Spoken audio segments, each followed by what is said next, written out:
Good morning everyone. So far we have covered about 13 lectures in this crop production technology course. Today we are going to see about sugarcane, its crop logging, maturity and ripening, sugarcane gur manufacture, value addition and byproduct utilization. Now moving to the topic crop logging. If we think about the crop logging, we'll definitely get an idea about crop logging is nothing but damaged by excess water. But here it is different from that. It is a technique of sugarcane nutrition developed by H.F. Clements in Hawaii. We can determine the nutrition level, the adequate levels of different nutrients that present in the crop, so the which helpful for the crop growth and high yield of this sugarcane production. Okay, in this crop logging recommendations for nitrogen, phosphorus and potassium requirements, which has been prescribed, but adequate attention to the other nutrients has not been adequate, and so that an important nutrients may be limiting the optimum growth and yield of the sugarcane. Besides that, adequate level of nutrients at different growth stages is also important aspect of this plant growth, which requires due consideration. For getting good yield, we have to check that what were the nutrients that present in the crop for its growth and development. If there is any lag, we can apply that through different forms to get better yields. Crop logging aims at portraying all the important factors of plant physiology which the crop experiences from the time it is started until it is harvested. From the starting of sowing to it means from the starting of its growth to till the harvest, we can estimate the nutrients that present in this crop, and so that we can estimate how much amount is required for the good crop production of sugarcane. In this method, that plant samples are collected about at which days it can be collected at 5 weeks from 3 months of age, which is analyzed and determined whether the crop needs additional fertilizer and application of fertilizers, which influences both the yield of cane and its white quality in respect of sucrose content. So that we can, from the starting of its growth to till harvest, we can take the samples from the leaves, and so that we can estimate how much amounts it is required to get good crop production. After that, in this crop logging, it has established that there are some critical levels of different nutrients at different stages, but it requires nitrogen leaf content of about 2.2 to 2.5% is mandatory, and phosphorus, potassium, calcium and magnesium contents of sheath expressed as percent sugar-free dry matter as 0.08%. These are the critical levels in this crop logging. This should be definitely in the crop sheet. If not, we are going to apply in various forms to the plants. When the level of any of the above nutrients falls below the critical, additional fertilizers increase cane and sugar yields. As we know that there is deficiency of a certain nutrient, so that we can apply that through different fertilizers and different manures. He suggests that the sheath manganese content below 20 ppm is possible range of deficiency, and that above 150 to 200 ppm it is toxic, so that we have to maintain its ppm not below 20 nor higher than 150 to 200 ppm.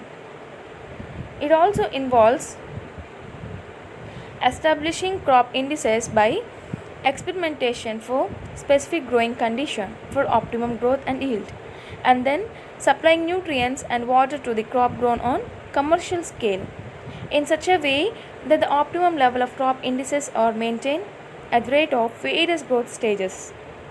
During different stages, it's going to be updated and maintained in a proper manner.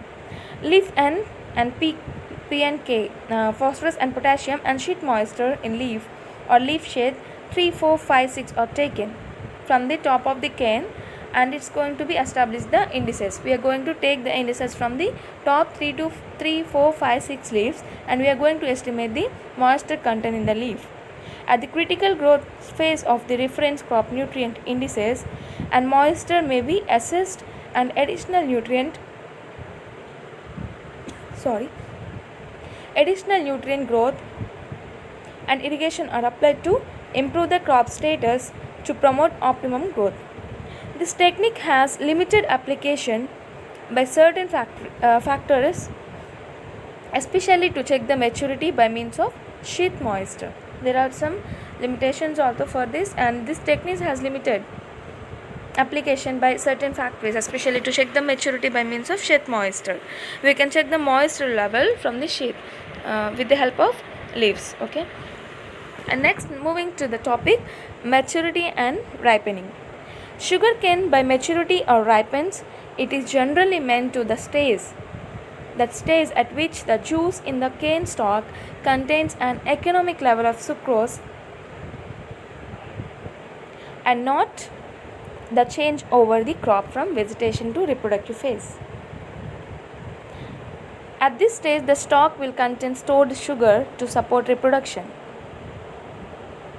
At which stage? Maturity stage. But its sugar storage potential has not necessarily been realized. In a simple way, ripening is, we can say as ripening is storage of excess sucrose. If juice, pole and purity percentages are more than 16 and 85 respectively, the cane is considered to be ripe. If it has been having more than 16 and 85, the juice pole and purity percentages, okay, then we can say it as ripened. Several factors like soil fertility, added fertilizers, which depends on both quality and time, quality and quantity of irrigation water, pest and disease attack, in addition to variety and weather parameters, actually decide the maturity of the cane. Not only that, maturation is a characteristic of sugarcane plant, and even when grown under the same soil and climate conditions, the varieties differ on the maturity curve. Definitely there will be a change in maturity time. For each and every variety there will be different maturity periods. We have to check on that, and we have to take precautions for that. If the maturity has been delayed, we can use some promoters, or if maturity has been overripe or maturity has been completed, if at that time we are not going to see, definitely there will be decrease in the sucrose content in the canes. The studies that allow establishing maturation curves of different sugarcane genotypes in the local soil and climate may indicate the proper harvesting period to ensure better quality of the raw material. Okay. Assessing maturity of crops. There are different methods to estimate the maturity for the harvest. Okay. Mature canes when tapped, there are simple ways of that. One of them is mature canes when tapped give a sort of metallic sound. If you tap on that cane, it will give some sound like metallic sound. Okay, when a mature cane is cut in a slanting way and held against the sun, if you keep that slice against the sun, it can be observed that sugar crystals glistening there. These are the some two different simple ways for maturing, for assessing the maturity level of the cane. Next one, assessing the maturity by hand refractometer and the brick survey. Then it should be 18 to 20% bricks indicates optimum maturity for harvest. Top and bottom ratio of HR bricks reading should be 1:1. Sheath moisture can also be used. Sheaths of 3, 4, 5 and 6 from top of the canes are taken. Then the sheath moisture of the mature crop will be about 74 to 76%. Okay, these are the some assessing maturity crops. Next one, bricks reading. In this bricks reading, as I said before, that by using refractometer we can survey the bricks reading, and it should contain the both the top and bottom ratio should contain 1:1 ratio, and the top and bottom ratio, the percentage solid matter in the cane juice, this dissolved substance includes sucrose, glucose, and various organic and mineral substances will be present in that. The HR bricks readings can be separately taken from the both bottom and top of the cane. And it should be ranges from 0 to 32%. On the other hand, if the bottom portion of the cane is if the bottom of the cane has a lower bricks value than the top, then it should be said as it is over ripened. If the top of the cane has about 30% and the bottom of the cane has 50%, then definitely it can be said as overripe. Okay, the top ratio of HR bricks reading should be 1:1 ratio. On the other hand, it is determined by using a polarimeter, and it can be said as polarization also. Hence, sucrose percent is also referred to as pole percent. We can calculate the juice sucrose or pole percent in that cane by using polarimeter. Nowadays, by an instrument called sucrolyzer is also available for determining sucrose percent in juice. Here you can see that it is determined by using polarimeter, and sucrose percent is also referred to as pole percent. Nowadays, an instrument called sucrolyzer is also available for determining sucrose percent in juice. These are different various methods to assess the maturity level of the cane. And let's see about the maturity and harvest. Ripening of sugar cane refers to a rapid synthesis and storage of sucrose in the stalk. Accumulation of sugar in the stalk starts soon after completion of elongation phase. After elongation phase, the sugar is going to be accumulated in that cane, so that we have to monitor the phases which were going on in the sugar cane. Glucose produced during photosynthesis is not utilized for conversion but stored as sucrose. Okay, these were some points about the maturity and harvest. When the concentration exceeds 16% in the juice and 85% purity, the cane is said to be matured. Okay, as the crop advances in maturity, if the crop has been matured before the time, okay, then there will be water content decreases in that, sucrose content increases, and reducing sugars decreases. Okay, and the both organic and inorganic non-sugars also decreases when the crop advancedly matured. If the maturity has been delayed, sucrose content decreases, non-sugars increases, and fiber content also increases. Mostly this ripening is influenced by number of factors: climate, nutrition, and variety of the crop. And the cool dry weather is a key factor for that. Bright sunshine, day temperature is about 28 to 30 degrees centigrade, and night temperature is about 12 to 14 degrees. In some places, ripeners are extensively used in many countries where cane is cultivated on plantation scale. Ripeners helps to obtain cane. I haven't mentioned here, students, about the ripeners, so make a note on that. Ripeners are mostly extensively done during other countries, not here, wherever it is cultivated on plantation scale. Ripeners help to obtain cane for different periods of crushing. In many countries, the cane quality is poor, so that ripeners are used to improve the quality. Polaris and sodium metasilicate, these two are going to be used as ripeners at the rate of 2 to 3 kg per hectare about 8 to 10 weeks prior the harvest. Prior to 8 to 10 weeks, we have to use this ripeners at the rate of 2 to 3 kg per hectare. Now moving to jaggery preparation. In this we are going to see about the process, how they will make this jaggery. We can also say it as gourd manufacture. Good.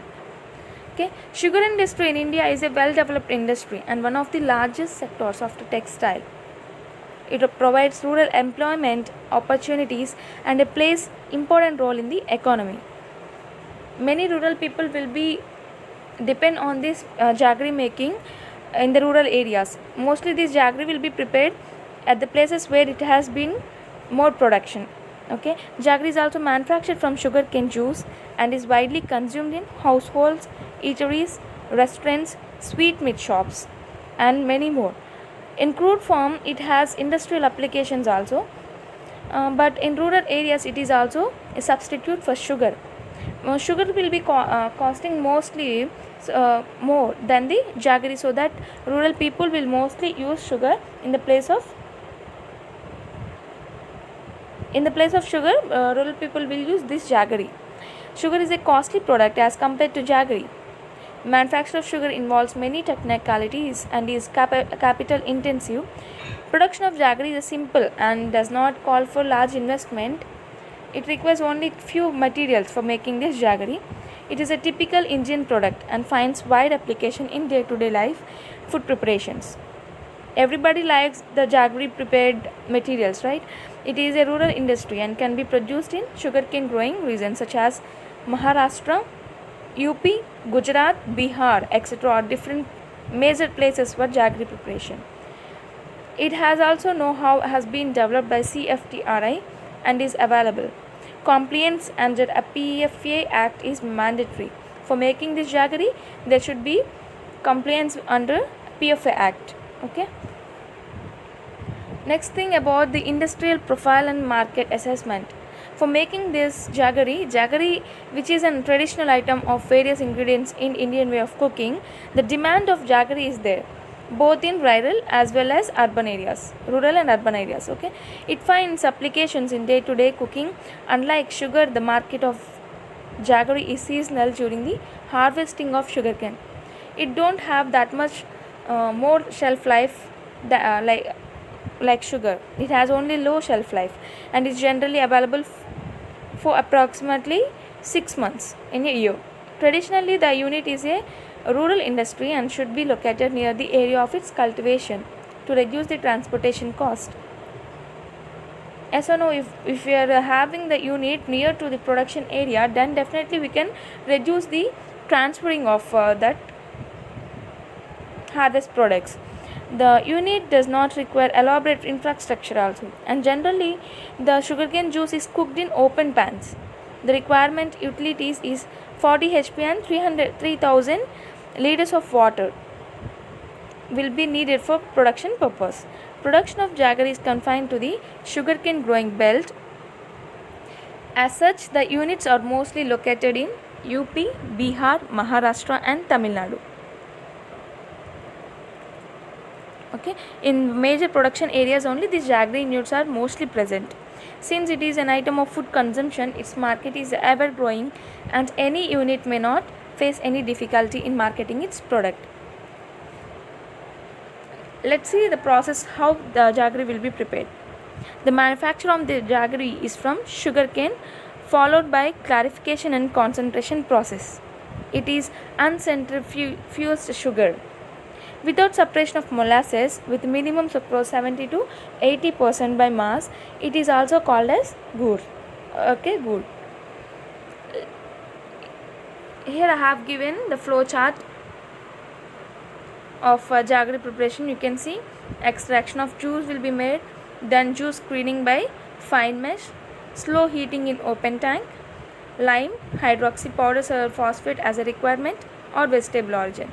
In the next slide I will going to explain about that. Scum formed on the top of the juice will be removed. Clarified juice concentrated, open boiling up to 11 with the temperature of about 110 to 115 degrees centigrade. Semi mass formation, cooling, and the last jaggery is going to be ready. Let's see, it contains 3 different steps in jaggery preparation. 3 different steps are going to be followed. First one is extraction of juice, clarification of juice and concentration of juice.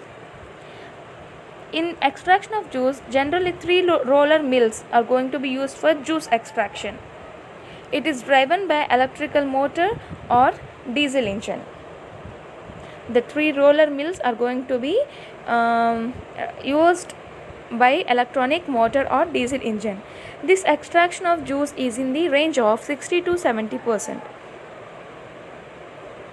After extraction of juice, suspended matters are removed by cotton cloth or fine mesh.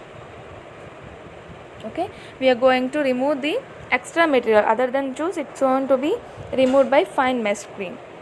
Next, going to clarification. What is meant by clarification?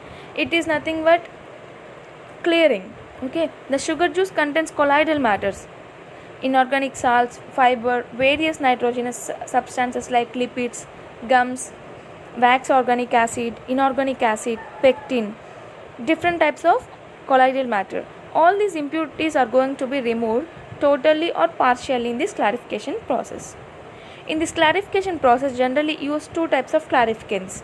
One is organic and the other is inorganic clarificants. Inorganic clarificants, mostly vegetable, from the vegetable origin like bendi, sulcali, sulkali, sulcali and diola. Diola is going to be used as organic clarificants to clear the impurities from the sugar juice. Inorganic clarificants like lime, hydrous powder and superphosphate are going to be used as inorganic clarificants. The screen juice taken in open pan and firing starts slowly so that dissolved air escape and gummy colloidal substance get coagulated by the adding of clarificants as per requirement. Okay, we are going to fire it slowly, and so that the heat increases and the gummy substances or colloidal substances get coagulated by adding the clarificants. Okay, we can use both the organic and inorganic clarificants as per our requirement. It comes to top surface of the juice known as scum. By adding these clarificants to the juice, the materials or impurities comes as top surface as scum, that is known as scum. The impurities that settled at the top layer, that is scum, and it is removed continuously. In this process, temperature requirement is about 700 degrees centigrade to 800. Okay, and the first placed, the screen juice taken in the open pan and firing started slowly, as I said.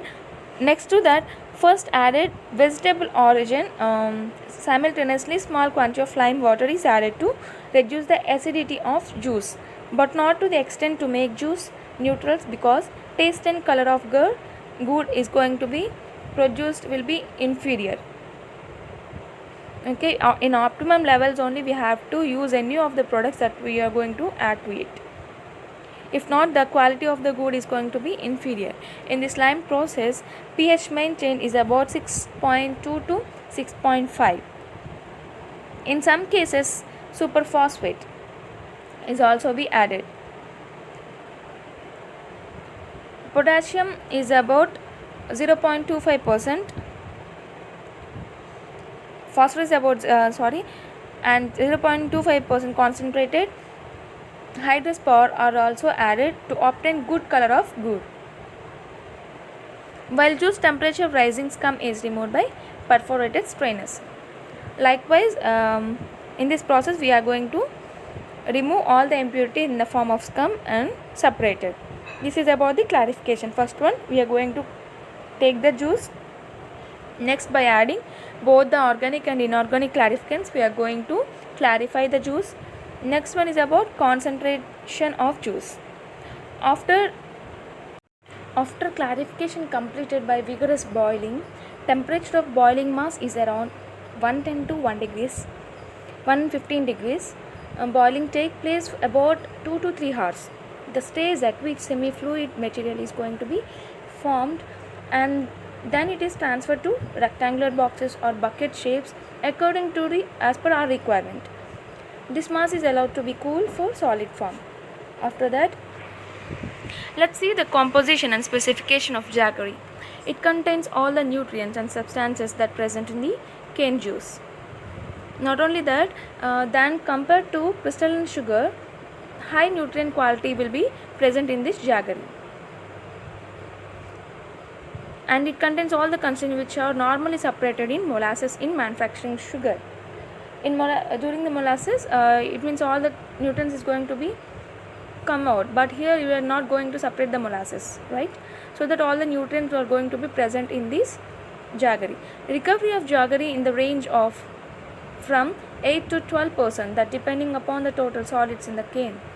Jaggery graded in the market according to the basis of color, taste, hardness and crystallinity, which is judged by visual appearance.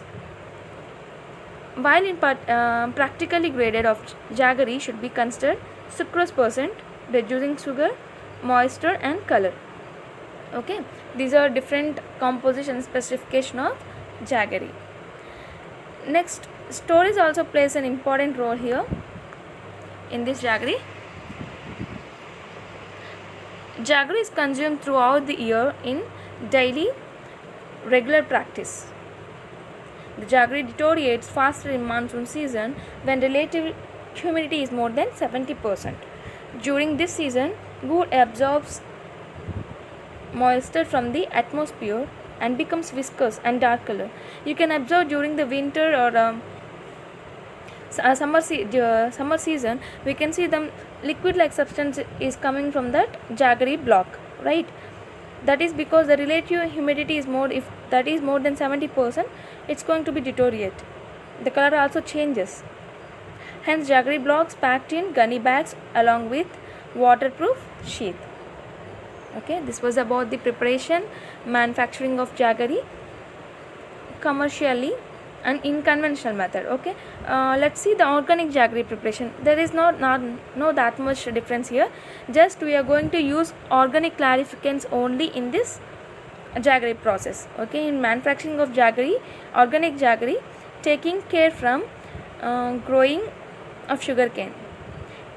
In sugarcane cultivation, maximum used only natural organic fertilizers like cow dung.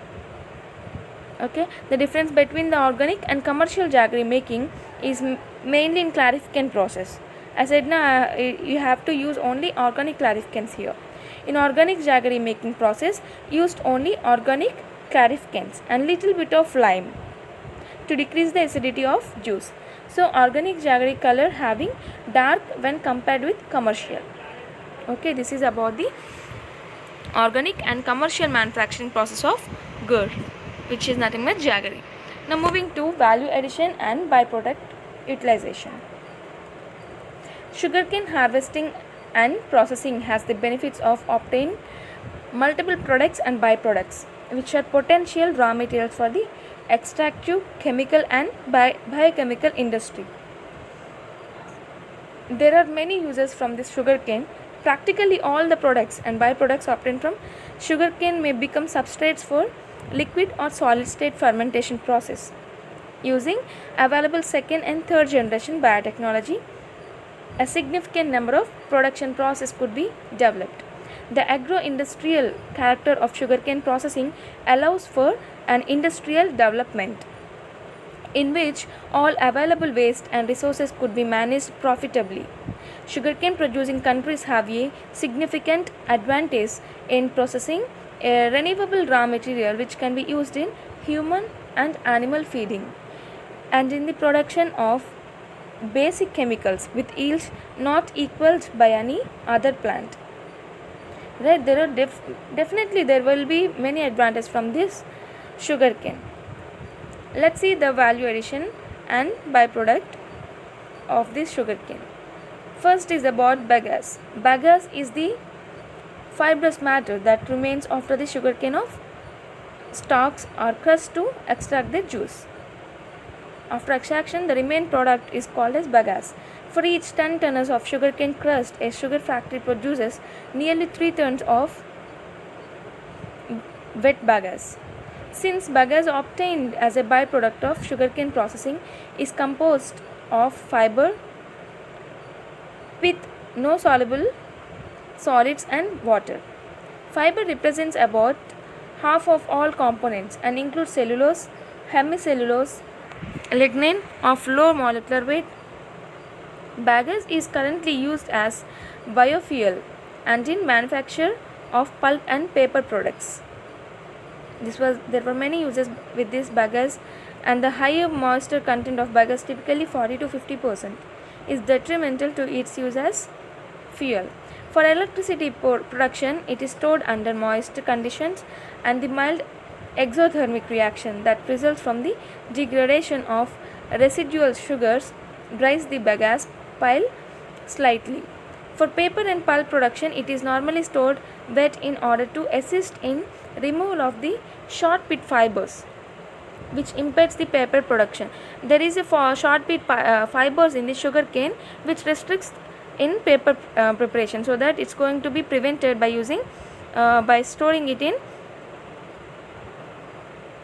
certain temperature. Okay, pulp and paper boards, fulfural and animal feeds are among the main products obtained from bagasse, not used as fuel. The most widespread use of bagasse around the world is production of pulp and paper. Every year, more than 200 million tons of bagasse are obtained, together with sugar in all the cane production countries, 95% of which is used as fuel in the mills, which represent a saving of about 40 million tons of oil. Okay, by using this bagasse as fuel, biofuel, it can save about 40 million tons of oil. Right? This is about some points about the bagasse. Now moving to molasses. Molasses is also a sugar byproduct. It is used as a raw material to produce alcohol. Molasses contains about 50% sugar and is being used as substratum of processes to produce alcohol, nourishment yeast or cattle feed, critic acid, glutamic lysine, as well as for admixture in. Mostly traditionally, molasses has been used in India to produce rectified spirit and alcohol of about 95% purity for producing liquor for human consumption and for producing various chemicals. Traditionally, we can use this as rectified spirit and alcohol both. However, with the technological developments in the recent past, molasses has been effectively used to produce bioethanol for blending with petrol as fuel. Okay, it was mostly this molasses nowadays used as bioethanol for blending with petrol as fuel. Okay, next one is about cogeneration of electricity. Sugarcane dry matter, when burnt produces about 4000 kilocalories per kg of 7200 BTU per 16. 1 hectare of sugarcane produce about 100 to 200 million per year, equivalent to about 10 to 20 tons of oil. Several studies have shown that the sugarcane industry can deliver not only surplus bagasse through efficient generation and use of stream of 60 to 120 electrical powers per ton of cane, which can be delivered to the grid. Most cane sugar factories all over the world use about 550 to 650 kg of stream per tons of crushed cane. Okay, beet sugar factories with similar process to that in use by cane sugar factories have been known to use about 320 kg per tons of beet. This was of the cane generation of electricity. Sugarcane factories and values of the order 370 kg of stream per ton of cane have been recorded. This decrease in process stream may promote reduction in burned bagasse of about 25% for the generation of electricity. Cogeneration is the cheapest way of delivering surplus electrical power for other industrial uses or to the grid, while also delivering surplus bagasse. Currently, most boilers manufactured operate at the ratio of about 2.2 for stream generated to bagasse burnt. An unavailable condition for economic development of byproducts is to make use of this available co-generated electricity. If there are any products less, is there any deficiency in that product, we can use this sugarcane product as co-generation for electricity power while having simultaneously surplus bagasse. This is about the cogeneration of electricity and ethanol. Next one is about ethanol. Ethanol is generally available as a byproduct of sugar production. It can be used as a biofuel alternative to gasoline. It is estimated that 1 hectare of sugarcane yields 4,000 liters of ethanol per year. This, however, does not include the energy used in tilling, transportation, and so on. Thus, the solar energy to ethanol conversion efficiently is about 0.13%. Not only that, bioethanol blending program reduces India's dependence on fossil fuel imports. It also ensures that the nation moves towards energy efficiency. Ethanol also has other important advantages of having the best oxidant, which helps burn the petrol better when blended with it, thereby reducing environmental pollution that fossil fuels are infamous for. By using fossil fuels, there is more amount of pollution, so that we can reduce that pollution through blending this ethanol. With insanity knocking property, it helps improve the life of engines. At 5% blending with petrol, the fuel efficiency improves gain with better mileage per liter at 5% ethanol blends, lower environmental pollution and longer life of engine. There are many different advantages with this ethanol. India has an indigenous installed capacity to produce over 400 crore liters of rectified spirit or alcohol and over 150 crore liters of fuel ethanol, which is sufficient to meet requirement for 7 to 8% ethanol blended with petrol. The National Biofuel Policy approved by the government has plans for 20% ethanol blended program by 2017. Not only that, Government of India should seriously follow its approved 5% mandatory ethanol blended with petrol program, which will be essential for the engine security of the nation and will help reduce pollution from fossil fuel and also improve our use of renewable energy in the form of fuel ethanol. So that government, if taken good actions, we can increase the efficiency of ethanol usage in India. Okay, and next moving to press mud. Press mud or filter mud is a residual left over from sugarcane after extraction of juice. Depending on the quality of cane, press mud is about 3.5% to 4.5% of total cane crust. Raw press mud composes of carbon, nitrogen, phosphorus, potash, calcium, magnesium, copper, zinc, manganese, iron, silicon and wax. There are different compositions of nutrients that present in this press mud. The composition varies significantly on the soil conditions, cane varieties, period of supply of cane and geographical variations. The content of nitrogen, phosphorus and potash in press mud is about 2.5% and 1.5% of phosphorus and 3% respectively.